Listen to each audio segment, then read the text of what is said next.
Здравствуйте! Мы продолжаем серию передач у редакционного камина газеты «Фармацевтический вестник». И сегодня у нас в гостях в студии Алексей Глазунов. Добрый день. Здравствуйте. Профессор, доктор медицинских наук, начальник отдела медицинской информации компании «Материя Медика». Также в студии ведущий обозреватель газеты «Фармацевтический вестник» Оксана Баранова. Здравствуйте. Добрый день. Здравствуйте. Алексей, и вот хотелось бы сразу начать с некого объяснения. Дело в том, что в последнее время много говорят и пишут о таком понятии, феномене релиз активности веществ или релиз активных веществ. Не могли бы вы нам сказать, что это, собственно говоря, как это определяется? Это достаточно долгая история, она началась давно, и даже Николай Павлович Кравков, основатель российской фармакологии, в свое время, работая с ядами в различных разведениях, говорил, что не всегда степень разведения влияет на эффект, который оказывает яд на ту или иную ткань. И часто даже он писал, что яд в более мелком, низком разведении может оказывать другой или более выраженный эффект.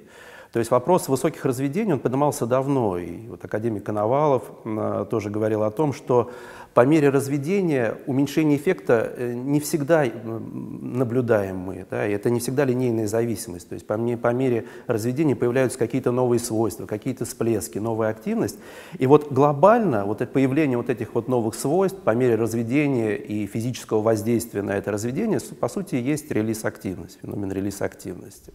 А какое научное подтверждение получил этот феномен? Основное научное подтверждение он, конечно, получил после того, как мы начали работать с биологическими молекулами, со сложными белковыми молекулами, с антителами. Потому что благодаря использованию антител мы можем доносить вот это вот воздействие наше непосредственно к эндогенным регуляторам и оказывать, соответственно, модифицирующее воздействие на те или иные процессы, которые происходят в нашем организме. И благодаря этому антитела в релизоактивной форме, да, можно использовать для изготовления лекарственных препаратов в том числе.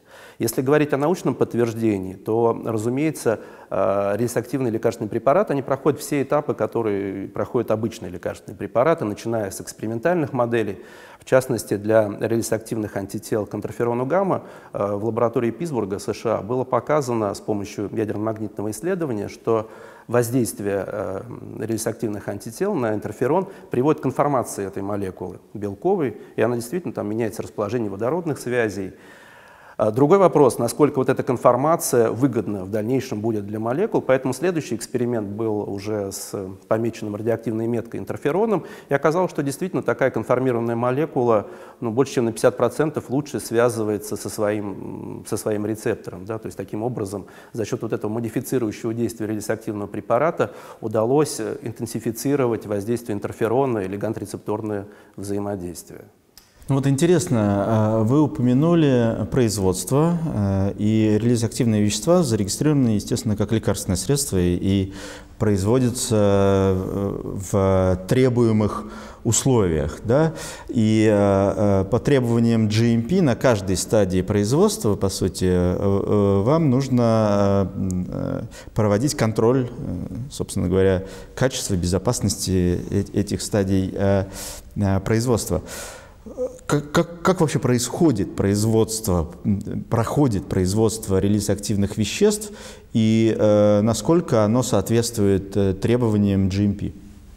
Начинается производство в Великобритании. Именно там площадка по производству антител, которые в дальнейшем используются как исходная субстанция для производства релизоактивных препаратов. И, как вы понимаете, эта площадка, которая расположена в Шотландии, рядом с Эдинбургом, она имеет сертификат GMP, причем который выдан был MHRA, то есть, соответственно, английскими регуляторами. После того, как произведена сама субстанция, антитело, оно, соответственно, со всеми требованиями необходимыми транспортными, в термоусловиях надлежащих транспортируется уже в Российскую Федерацию, в Челябинск на завод, где проходит, соответственно, весь процесс преобразования, технологической обработки этих антител, подготовка таблеточной массы, соответственно, формовка таблетки, упаковка и так далее, все циклы.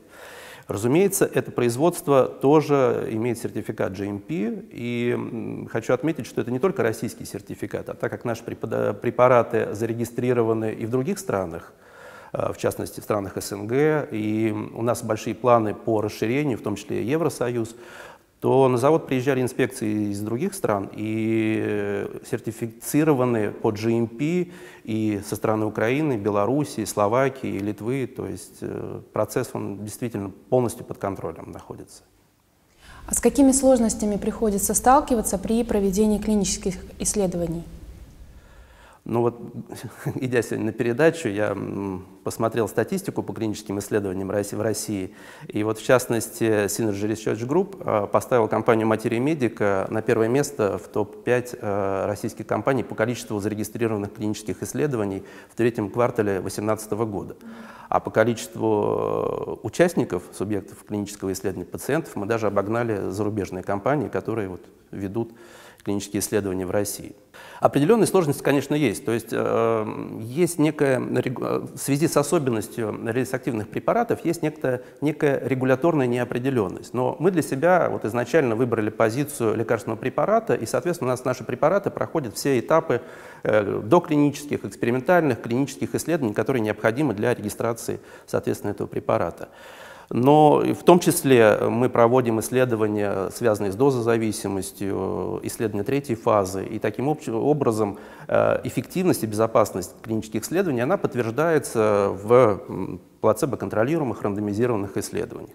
Причем у нас компания с прозрачной политикой, поэтому все результаты клинических исследований, они выложены на сайте Clinical Trials Government, и любой может там ознакомиться как и с дизайном исследований, так и с результатом.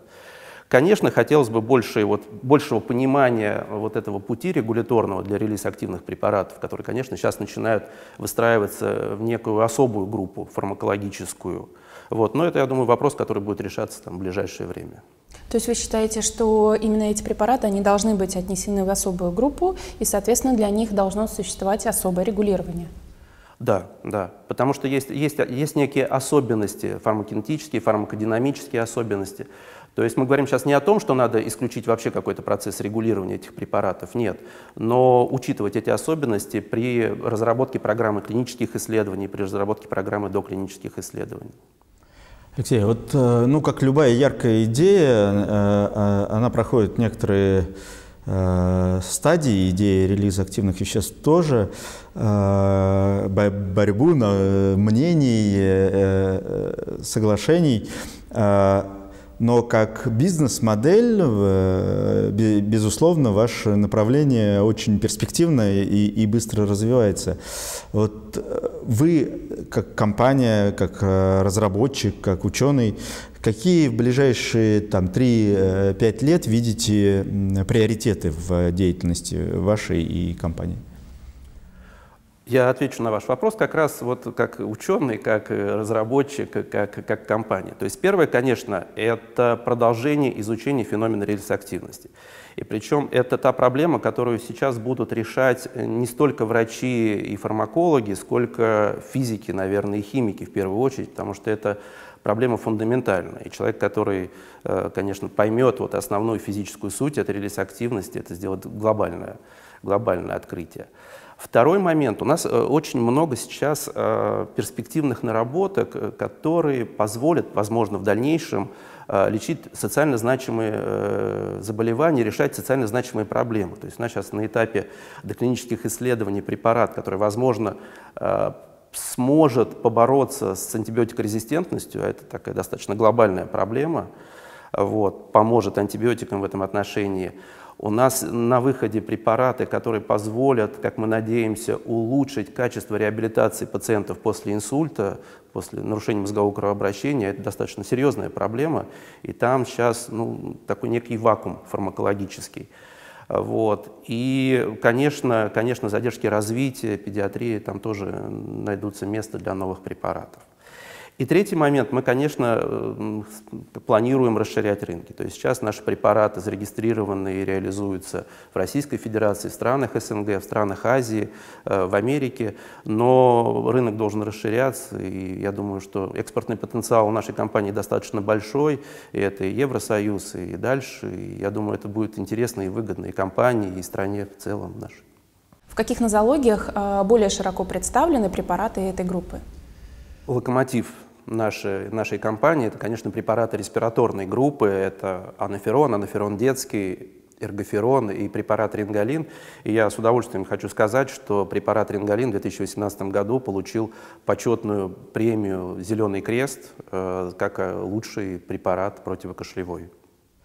А вот те препараты, локомотивы, которые успешны на рынке, насколько я понимаю, в основном это препараты аптечного отпуска. Есть ли планы и имеет ли это смысл выходить в том числе на препараты госпитального сектора, на препараты, которые используются и рекомендуются в большей степени врачами? Такие планы есть, потому что сейчас в разработке препараты с антибактериальной активностью, препараты, которые могут побороться с антибиотикорезистентностью, и, возможно, эти препараты будут уже рецептурного отпуска, препараты, которые будут использоваться в стационарах в том числе. И если уже отойти от респираторной группы, то, наверное, можно сказать, что несколько препаратов, которые мы сейчас готовим с психотропной активностью, также будут рецепторного отпуска и, возможно, найдут свое место в стационарных условиях, психиатрических стационарах. Алексей, а вы еще упомянули, что вы более широко выходите на экспорт. Можете ли вы перечислить страны, где уже сейчас идет активное продвижение, использование релиза активных веществ, препаратов на их основе, и вот страны, в которые вы прям буквально вот будете выходить в ближайшее время? Глобально страны СНГ, практически все они используются, и мы активно с ними сотрудничаем и в плане продвижения, и в плане клинических исследований международных. Вот, это страны Азии, если не ошибусь, Вьетнам, Камбоджа, Филиппины, это Мексика, Соединенные Штаты Америки. Ну вот рынок, конечно, Евросоюза, это вот тот открытый рынок, на который мы стремимся. Компания уже достигла признания на российском рынке. Какие достижения, какие награды, какие премии есть в арсенале? В 2006-2007 году за разработку инновационных препаратов было получено 2 премии правительства Российской Федерации. Платиновая унция тоже есть в арсенале нашей компании. Зеленый крест вот в 2018 году за противокашлевой препарат рингалин, как наиболее эффективный на сегодняшний день. Отлично. Ну, я думаю, учитывая популярность такого рода препаратов на некоторых зарубежных рынках, там сам Бог велел, естественно, выходить на более широкий экспорт, чем он уже есть. А нам остается поблагодарить вас и напомнить нашим зрителям, что у нас в гостях был Алексей Глазунов, профессор, доктор медицинских наук, начальник отдела медицинской информации компании «Материя Медика». Спасибо большое. Спасибо вам. Спасибо. Всего хорошего. До следующих встреч. До свидания.